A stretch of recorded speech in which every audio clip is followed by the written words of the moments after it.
రోడ్డున పడద్దు, అనవసర విషయాలకు రాద్ధాంతం వద్దు, ప్రజలు ప్రతిపక్షాల్లో చులకన కావద్దు. సంఘటితంగా ఉందాం, జరిగిందంతా టీకాఫ్లో తుపానే. జుబిలీస్ ఉప ఎన్నికలో గెలిచి స్థానిక ఎన్నికలకు వెళ్దాం. మంత్రివర్గ సమావేశంలో మంత్రులకు సీఎం రేవంత్ హితవు. స్థానికంపై ఏం చేద్దాం, అభిప్రాయాలు అడిగిన సీఎం. హైకోర్టు స్పందన కోసం వేచి చూద్దామని అమాత్యులు. మీడియా సమావేశంలో కలిసి కూర్చున్న కొండ పొంగులేటి.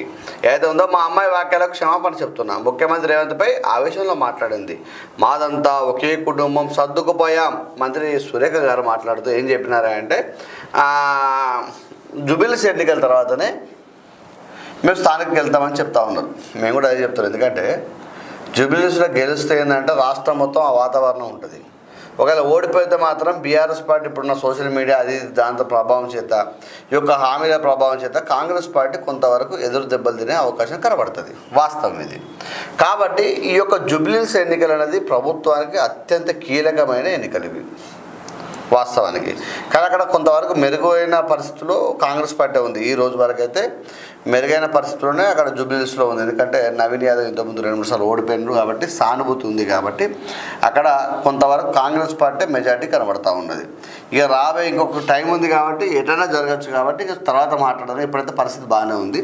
అయితే ఈ విషయాన్ని తీసుకున్నట్టయితే మీరు కొట్లాడుకొని ప్రజలలో ప్రతిపక్షంలో చులకన కావద్దని చెప్పి మంత్రులు చెప్పిండు.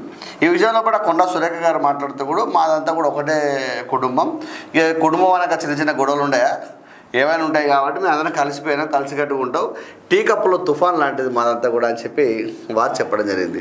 వారితో పాటు కొండా సురేఖ గారితో పొంగులేటి గారు కూడా పక్కనే కూర్చొని వారి స్టేట్మెంట్ చెప్పినప్పుడు నేను క్షమాపణ చెప్తా ఉన్నా ఈ వ్యాఖ్యలన్నింటికి కూడా అని చెప్పి మా కూతురు ఏదైతే మాట్లాడిందో. అంటే ఏదైనా కూడా వాస్తవానికి ఇప్పుడు టీ కప్పులో తుఫాన్ ఇంకో తుఫాన్ అయినా కూర్చొని సరిదిద్దుకుంటే బాగుంటుంది. ఏ కుటుంబం లేవు. ఇప్పుడు ప్రతిపక్షంలో ఉన్న బీఆర్ఎస్ పార్టీ లేవు, అనాచరణ పంచాయతీ లేదా, ఏ పంచాయతీ ఏ కుటుంబంలో పంచాయతీ ఉంటుంది. కాంగ్రెస్ పార్టీ అనేది కూడా కుటుంబం లాంటిదే.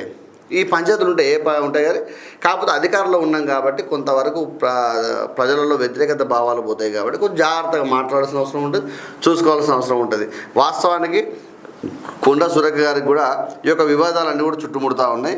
ఎందుకో దేవాదాయ శాఖ మంత్రులు చేసిన అందరూ కొంత ఇబ్బందికర పరిస్థితుల్లో ఉంటాయి కదా. వారికి మరి ఎందుకు ఇట్లా అవుతుందో తెలియదు. కానీ వాస్తవానికి వ్యక్తిగతంగా వరంగల్లో కొండా ఫ్యామిలీ మించిన ఫ్యామిలీ ఇంకోట్లేదు. మీరు గమనించండి. వారు చెప్పింది అక్కడ నడుస్తుంది.